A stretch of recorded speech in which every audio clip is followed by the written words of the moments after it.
There's a Chevy truck I just heard that. revving in my neighborhood. Paid actor. Well, when I say Georgia. You are listening to AP Taylor Swift, the podcast for Swifties who are all about the lyrics. We're your hosts. I'm Jen. I'm Muncie. And I'm Jody. And we are your unofficial professors of Taylor Swift. Hello, and welcome to another episode of AP Taylor Swift. This week, we are going to be deep diving into Tim McGraw from Debut. This is a continuation of last week's episode where we talked about historical criticism and to look at the context in which these songs were written. And Jen had brought Tim McGraw to the table. The song came out in 2006, debut album. Let's get into it. Yeah, it was written by Liz Rose and Taylor Swift. So Liz Rose was one of her main collaborators early on. So I don't think I said that last time, but just kind of cool to have a Liz Rose shout out. And Tim McGraw is both track one on Debut. So literally, if you're listening through her discography, going to be the first song that comes up. And it was her first single. So really excited to do this. Of when we think of everything Taylor Swift is now, it all started with Tim McGraw in 2006, which is really cool. And as a reminder, we're going to really think about who's the speaker, who are they speaking to, and then what's the purpose of this text. And that's what we'll circle up with at the end. The song itself is titled Tim McGraw. I don't think we need to get into that too much. If you want to know why the Tim McGraw reference matters, go listen to last week's episode. Or who is Tim McGraw? Last week's episode. Of course, this was a country song. Yes. I'm expecting the storytelling and a little bit of the structure. It'll follow that country song structure. I think the reference we already talked about in our previous week's episode, but she uses Tim McGraw as a storytelling device. Right. I mean, country music is also associated with the South. Doesn't mean it's only in the South, but it is associated that way. And we get right into it. He said, "The way my blue eyes shined, put those Georgia stars to shame that night. I said, that's a lie." Well, I am in Georgia, and I would just like to take a moment for the stars. They're pretty freaking awesome. Here. Are they? That's good to know. Pretty amazing. All right. So this was a truthful statement. I didn't think it was a unique to Georgia thing, but when I think about it, even when you're in the suburbs in the city, you see stars brighter than anywhere else that I have seen. Well, and we immediately have a he and an I. So there's a dude and there's the person who's speaking. And I always thought this was interesting. I mean, this is like foreshadowing a bit. We actually end with these same three lines. So we had these three lines. It is very country music. We have these three lines. We have a story. We end with the same three lines. So it'll be really interesting to see how the interpretation of these has changed after we thought through the whole song. But I always initially, when you first hear it, it's just that I said that's a lie is not like, it's just a teenage girl, like to me, of just being like, that's a lie. Like, that's not true. But what it does is it gives you the story in the context and the setting right away in three lines. So you have a guy who's complimenting a girl. We have a bit of a setting, they might not necessarily be in Georgia, but clearly that's a reference point that's important to both of them because he is making the comparison that your eyes shine brighter than the stars in Georgia. And she knows enough to say, that's a lie. You're just putting me on. You're flattering me. So I think they are in Georgia because she says that night. So I think we've actually established the setting as well. Because he said the way they shine. Okay, good point. Stars to shame that night. That night. That's a lie. So I actually think setting they're hanging out together somewhere outside, presumably. I think this is one of those lines that it depends on where you are in life of how you would interpret it. Because I also can think of scenarios where kind of a flirtatious, like a boy compliments you in high school and you just like kind of him, you're like, that's a lie, that's not true. Or there's a deep insecurity of that's a lie. I know my eyes in no way are prettier than that. Or there's a mistrust of the boy. Like all of those could be read into that, which is very complex for a very young person to write. For a 15, 16-year-old to write. But yeah, I don't know if it has to be a reflection of the boy or the relationship. It could be a reflection of her. However, when it's repeated later, when we have more information, I think it shifts, which is interesting. We love good shift. So she started that early. So she's had this tendency to shift her lyrics and their meaning. Same lyrics with a different meaning. Yeah. From the very beginning. Just a boy in a Chevy truck paints a really nice picture, really clear picture. Country. Very country still. Country. Well, it gets even more country that had a tendency of getting stuck on back roads at night. I don't know about you, but cities don't have back roads. New York just has roads.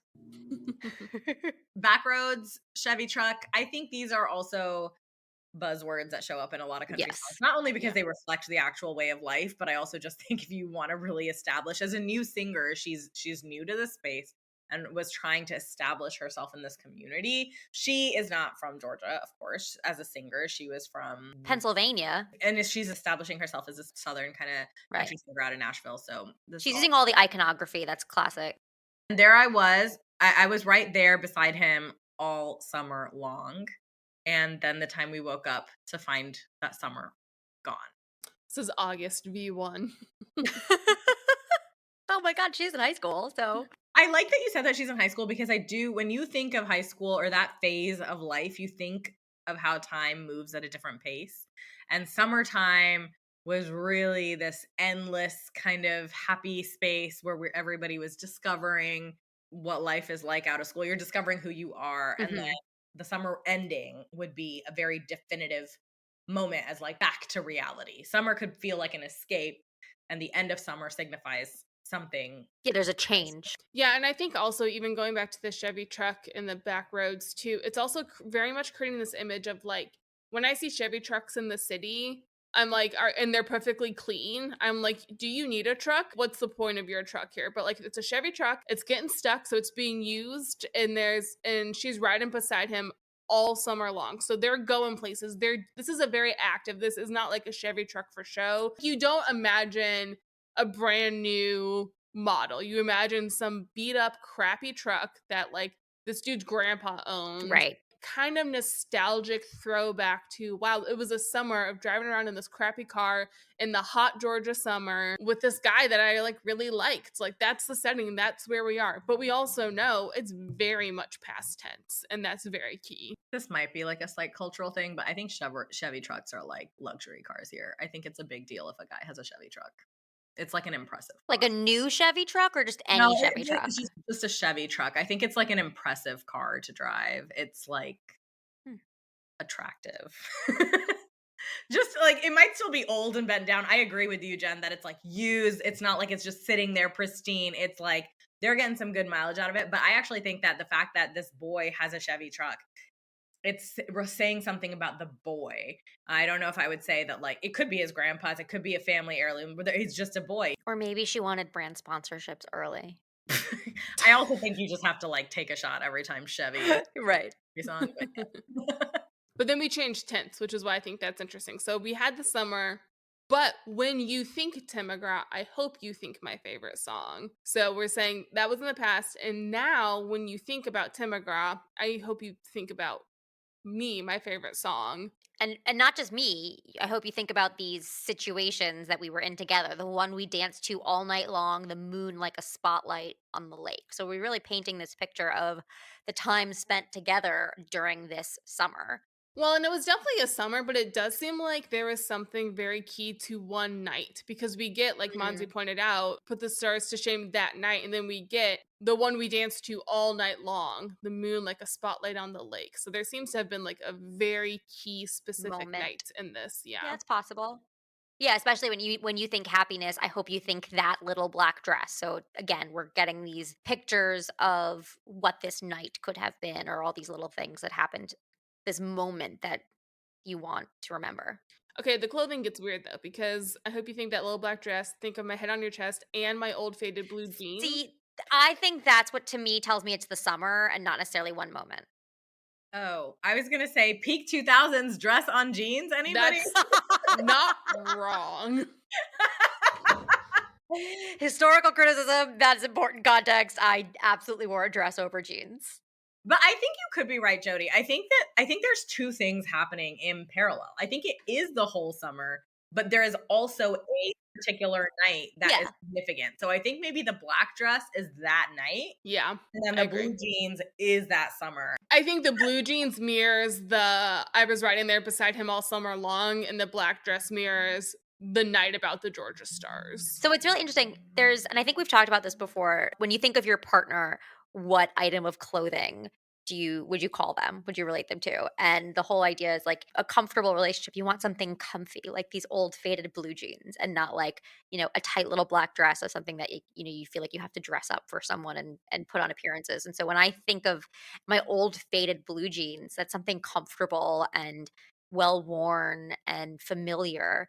And I think that's like a very warm image to paint. I definitely don't disagree with you, but I also think, again, kind of still in that historical criticism mindset, what I would have said was a little black dress when I was like 16 versus now at 33 are two wildly different dresses. Like, I mean, you can definitely have that like sundress that's black and it goes to like just below your No, no, knees this is a and real tight dress. For the baby doll. This is a real tight dress. I was just at a bat mitzvah, and these girls, I was like, I hope they're wearing shorts under those dresses because that's a real short dress. I like the fact that she says that little black dress. I think, again, tying it to that specificity moment. yeah. And then she says, I mean, again, this was also 20 years ago. yeah, and my old faded blue jeans. I don't think she's saying those jeans. So it could be two different outfits, but I'm still very tickled by the Yeah, idea. you're locked in on that. Yeah, you're like, she's wearing the dress over the jeans. I like the difference there in that. Think of my head on your chest and then my old faded blue jeans. Well, I think the contrast between little black dress and head on your chest, it could be, you're dancing. Maybe he's taller and her head is on his chest. But to me, it's the contrast of you're wearing a little black dress when you go out in public, Mhm. but my head on your chest and old faded blue jeans might be more in private. Yeah. Well, I mean, the context going to the dresses, my favorite song, the one we danced to all night long, "The Moon Like a Spotlight on the Lake." Is it in public or did they drive the truck down one of those back roads, park by a lake, set up some music I and don't dance? know. Dirty Dancing. It could be all of those, but I don't think it is 100% definitive. Is this in public? They're at a party, or is this a Yeah, you private don't know. date where they snuck off the two of them? I think this is that private night when they got stuck on the back road. And because Like I think wearing a little black dress over blue jeans. I think every time she references that, she's using specific words of that night. And then she uses that dress. There are moments where she is being really specific, and not to say this isn't about the whole summer, but I think it's one within the bigger picture. That night was maybe the epitome of the entire summer, perhaps, or maybe that night was something special because something changed. Yeah, well, I mean, we'll get the chorus again, but we get a lot more information before the second time we get to the chorus. So maybe let's get to that information because things change. September saw a month of tears and thanking God that you weren't here to see me like that. So I think Jody, it was you mentioned, you both were discussing like summer, and then there's like a Mhm. clear like delineation of things are different now, which again I think is why it places it so high school, could be college, but as an adult you don't have that delineation. No, It's not like summer and summer's over. It's just it's you're just life. yeah. We don't know what age of the speaker is here in this song, but we know that the boy can drive a truck. It did say earlier that summer is gone, and with summer comes the end of no school and the start of school. And that, to your point, yes, that delineation is not important if you're an adult. So they're clearly not out in the real world, we could say. But if he's not there, you could have a situation where she is still in high school and he is in college, or he goes to a school somewhere else because people travel to different places for the summer and for camp and stuff. But here you get the sense that when the summer ended, he is now gone somewhere else. They're not together. We don't know who left, but they're not together. Yeah, I think I always interpret it sort of as a camp, like a summer camp romance. I'm not sure that's the right interpretation, but it's kind of the one of like she went down south for a summer camp or to stay with her grandma, where they go stay with family and you meet some boy. Oh, it makes me think of the last song by Nicholas Sparks, that one Miley Cyrus and Liam Hemsworth movie where she's with her mom most of the year, but she spends the summer at a beach town in the south somewhere with her father. But then I believe that, she's gonna go back to be with her mom. So The summer I turned pretty. It's the same. yeah, to me, this is a very common The trope. narrative in high school stories. Summer romance. I mean, Grease. We mentioned Grease in last Right, week's same thing. episode. Same thing. So September comes, they're no longer together, There's a month of tears. and How she's dramatic. very upset about it. But then this is where the song gets a little confusing for me, and why I was Yes. excited to deep dive it.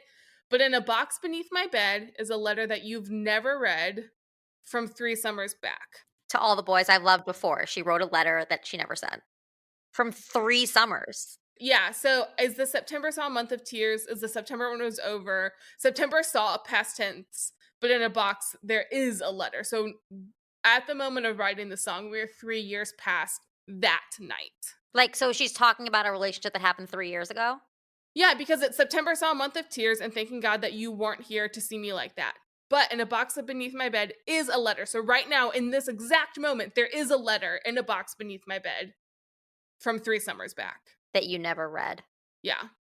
But right now, from 3 summers back is the letter. So you're saying with perspective, like in that moment in September, she was crying a lot. Yeah, it's September saw that back in the day. Maybe at that time she wrote a letter that she never sent, that he Yes. never saw, but now when she looks back at it, it's also bittersweet. Yeah, it's hard not to find it all a little bittersweet. And looking back on all of that, it's nice to believe when you think Tim McGraw. So now That you're still thinking of me. Mm-hmm. And you still think of all of this time that we spent together. Bittersweet is interesting because she has managed to clearly get over him. She doesn't really mind anymore. She's still not sad and devastated. She went through the September of tears, but now it's bittersweet. She's clearly not torn up about it. I don't know for me if bittersweet means that she's over it. I think that, like, you've moved on for sure because you're not devastated anymore, but there's still some sort of longing there. You wouldn't write a whole song about it if there wasn't some sort of longing there. Yeah, that definitely gets addressed later in this song. I should Jen is like, no. Just so you know. I imagine a half smile. Yeah, a little bit of what we talked about with Holy Ground. Yeah, or like compared to devastation. Yeah, for sure. She's not just like, I would give anything to go back and I can't move on. It's not back to December. I'm so sorry. Yeah. Well, I mean, even in that one stanza, we start with a month of tears and end with it being bittersweet 3 years later. So, like, growth has happened. Right. Okay, but then, like, was she 13? I mean, it could be, a sophomore in high school and then it's your senior. It's the same chorus. Does it change its meaning or feeling, though, now that we have the context that the moon, like a spotlight on the lake, was 3 years ago and not. Yeah, I mean, the first time we go into the chorus, and then when the time we woke to find that summer gone, but when you think Tim McGraw. So it's like, in the first time you hear the chorus, it's pretty immediate. Like, oh man, I really hope you still remember this. And then now it's bittersweet and it's nice to believe. I mean, the first time is, but when you think Tim McGraw, I hope you think my favorite song. Yeah. And now it's nice to believe when you think Tim McGraw. It's nice to believe that I was memorable and that you still. Yeah, it meant something to you.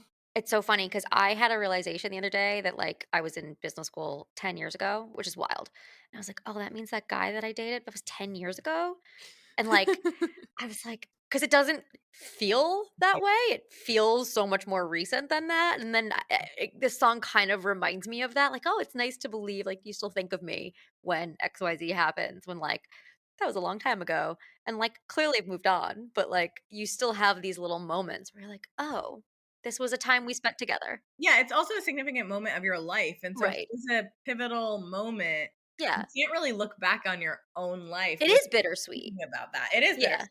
And Yeah. so even if there's been growth, like you're still reflecting. Yeah. Well, I think the next line like really adds to why we're going down memory lane too. Cause The bridge? You mean the bridge? yes. So, I mean, and I'm back for the first time since then also does imply she did leave.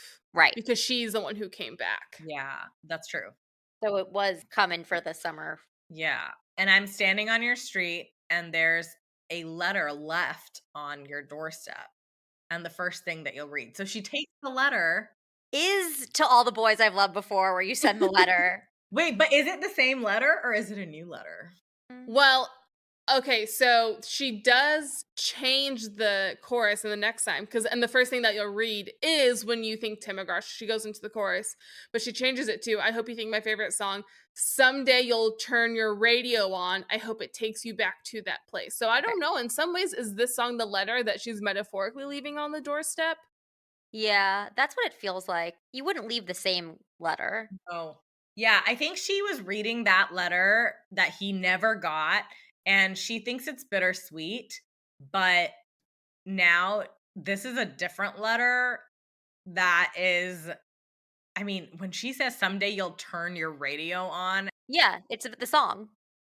I think she has made some moves since then, and so she wants to leave a little acknowledgement, but it's a different letter. Is the Turn Your Radio On the Tim McGraw song, or is it this song, Tim Yeah. McGraw? Or does it I not matter? Because when you think Tim McGraw, now you're gonna think of me. Yeah, since the day this song came out, that has always been the question I've had of turn your radio on. Is it for this song or is it that Tim McGraw song? Or to your point, it doesn't matter. It doesn't matter because this is Tim McGraw now. Yeah. Poor Tim. Sorry, Tim. What if the note had some admission that the song is about you? Well, the song is about you because I hope you think You're so about vain. You probably think the song was about you.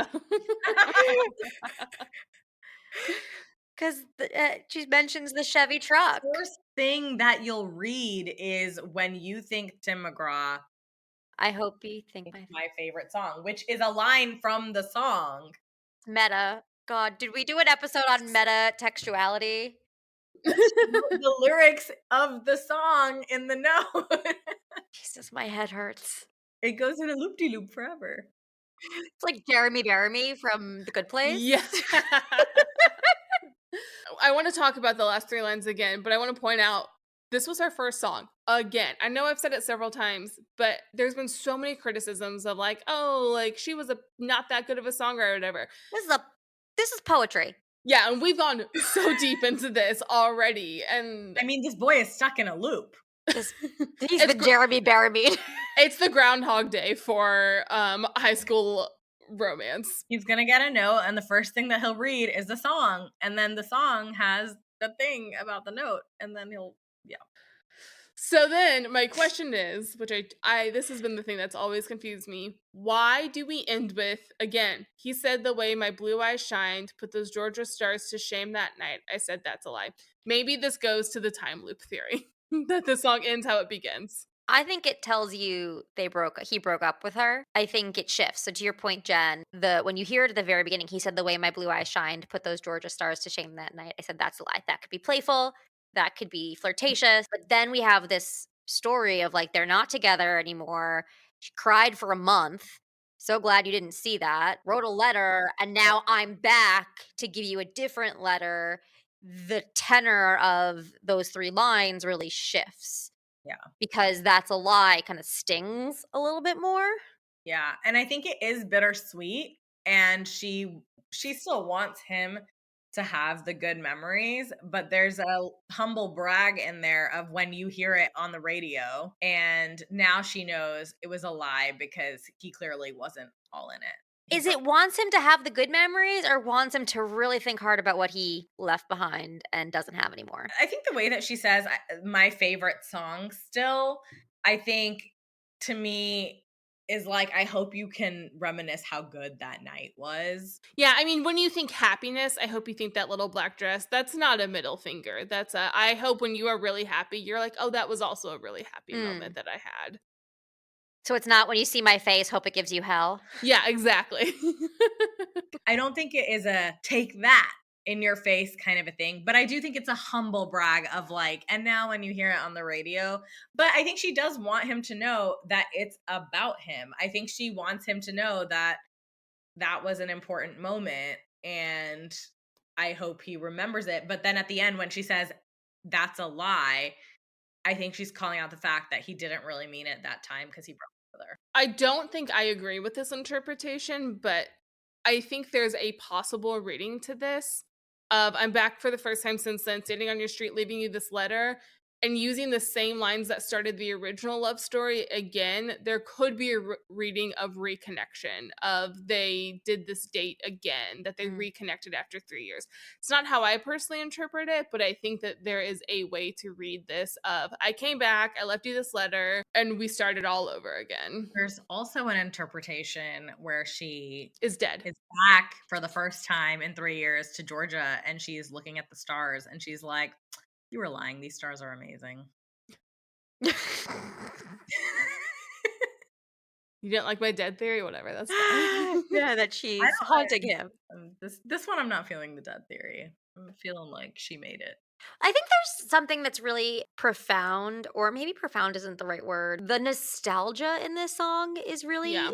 impressive, again, given that she was like 15, 16 years old. And I think she had said in an interview once that I was writing about things that I had no business writing about because, like, how could I possibly experience those things at the age that I was writing? But you don't feel that way when you listen to the song. Like, the song doesn't read, yes, it's a boy in a Chevy truck, so you know that they're young, and we know that she was young when she wrote this, but it doesn't feel that way. It still has a lot of emotional depth, which is very impressive. Well, and one of my best friends works with high schoolers, and she'll text me sometimes. She'll be like, "Oh, this girl I'm like mentoring or working with, like she's going through this." And I'm like, "Oh my gosh, I remember that." And Mhm. she'll often say, like, "I have to work so hard to not be like, this won't matter in 10 years." Because in the moment, it does matter. And it's so easy when you grow up to be like, "Oh, I knew nothing then," or "the way I felt was so dumb." But when you're 16, it's the only Everything thing you've matters. ever felt. So Yeah. it's very important.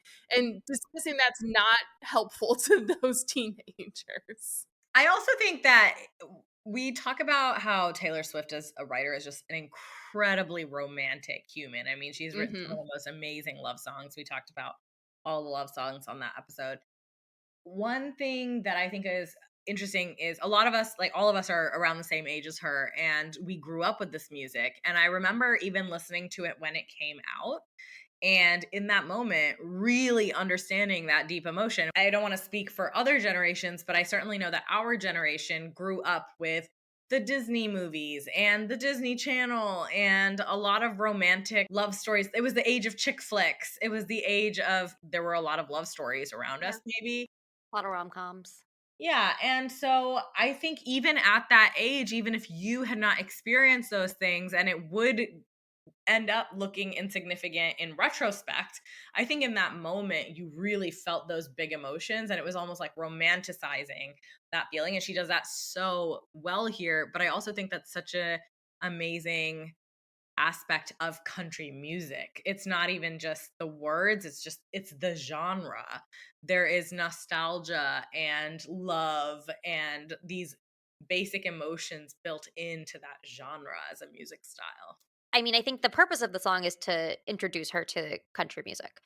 And the way she is doing that is by using storytelling that is both relatable to her as a 15, 16-year-old, but also relatable to anybody with the emotional depth, the emotional resonance, and using very classic iconography and tropes that are used in country music, but again, in a way that is still authentic to who she is and what will become her songwriting style. I first of all, I actually think I have a death theory that's not 100%, but I'm going to throw it out there first. What if he died at the end of the summer? And so the month of tears was her mourning his death, and he wasn't there because he couldn't be. And so this is one of those, like, prayers to a lost one. And the letter on the doorstep is a letter that she's leaving when she goes back to the town at the cemetery. She's leaving him a letter and some flowers in memory of him. So, anyways, that's my death proposal. And he'll read it. People leave letters at But like, it says the first thing that you'll read. I know people leave letters. When you think happiness. Yeah. yeah, in heaven. Sure. There are Yes. no wrong answers. That's true. Actually, there are no right answers, there are wrong There answers. are wrong answers. There It's are probably not a right answer. I was following until the bridge. I think it makes it hard to go along with it at the bridge for this one, but I do think that, I mean, she said bittersweet, so it's like you have moved on. So it could have been a more permanent kind of end. But I also think the thing at the end where she says you were lying, I think that really to me hints at he broke up with her, and even though he made her feel like she was her everything, that wasn't actually the case. But that moment, that one night, was such an important moment for her at that time, that she brings that forward and it writes it into a song when she is about to make her debut. It is such a significant moment that she chooses that moment to break into the world. And I'm separating a little bit from real Taylor Swift to the singer in this sense Mhm. that even the speaker, if it were not Taylor, there is still a mention of the radio. So whoever the speaker Mhm. may be has made it onto the radio and comes back for the first time in a while. And this moment is what's going to be on the radio. So it had to have been such Yeah. an important moment that she chose to sing about it and immortalize it. What a Yeah, and I think that adds to my purpose, which is, like, there's a bit of manifestation in this song that even if this doesn't need to be a specific situation that happened to her, this is in general, whoever you are that I'm writing about and that maybe you were in my past, that I'm going to manifest that I will be on the radio and you will think of me. So I actually have a reason for my death theory. That's actually this ties it in. You're gonna be so impressed with me. So I just finished a book. I don't remember the name of the author. It'll be in the show notes, but it was called, I think, like Anita de Monte Laughs Last. This is what happens when you do e-readers and you don't look at the cover of the book. Yeah.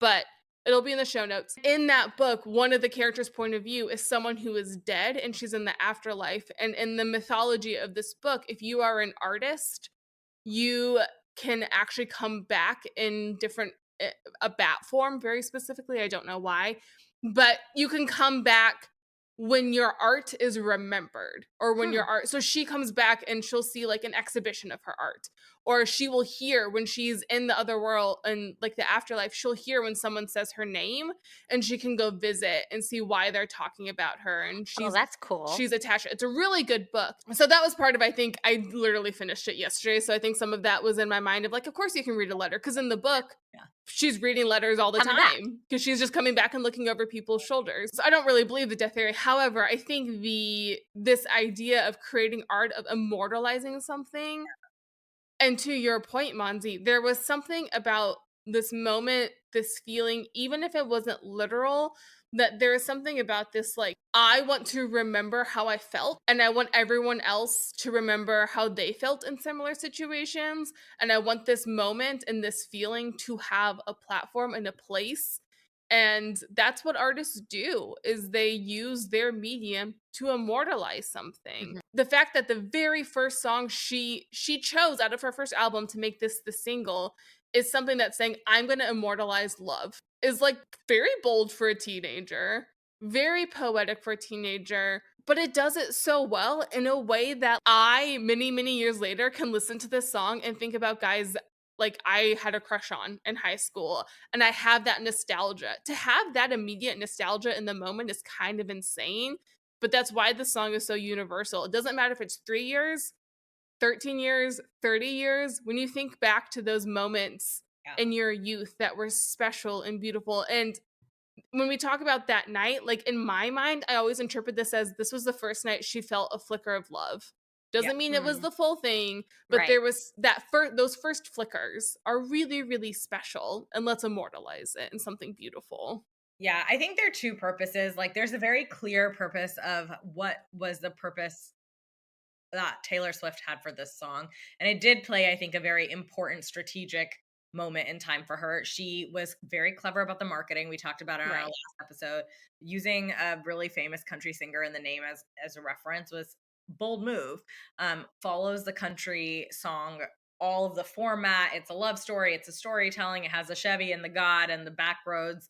And at the same time, it is something really relatable that you can identify with, and it's young love. It has a nostalgia. I think if we do like Death of the Author and remove her out of it, and we're just looking at the song for what it is, and we're like, what is the purpose of this beautiful poem? I think it is a story about someone who has her heart broken. It's an important moment in time. She makes it at some point, and she goes back to remind that person that this is what we had. This was an important moment where I felt something, and it was important enough that I wrote about it. And I hope you still think of that. There are songs that take us back. Like sometimes you hear something or catch a whiff of the smell of something, and you're immediately transported. I think that's what this song is trying to capture. But yet there is that light, humble brag at the end that just she made it and you were lying. Like, I think the fact that she opens and closes with the that's a lie and how that meaning shifts, I do think that that's important because I think she's calling out that her heart was really broken and she overcame it, and she doesn't totally forgive the person, but she has moved past it. Yeah, and that nostalgia is just peak country music too. Yeah. Not to say other genres don't do it, but nobody does it like country music. This was fun. I really enjoyed doing a deep dive of debut songs. It would be interesting, homework assignment listeners, Oh, take we this love as the homework. first song and then go listen to the manuscript. Like, just go take a moment and bookend her discography. I think that would be a really interesting experiment. That she starts with the story, and then the last song we got is "The Story Isn't Mine Anymore."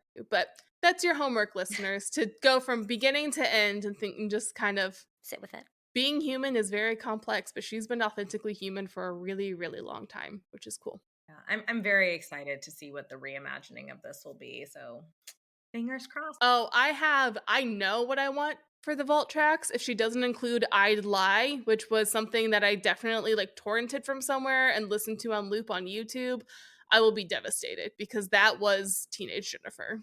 I would also like a mashup of this song with whatever original Tim McGraw song there was, because I bet you they're related somehow. Ooh, the Tim McGraw song. We'll never know. Or will we? It would be so cool if she did a song with Tim McGraw for that.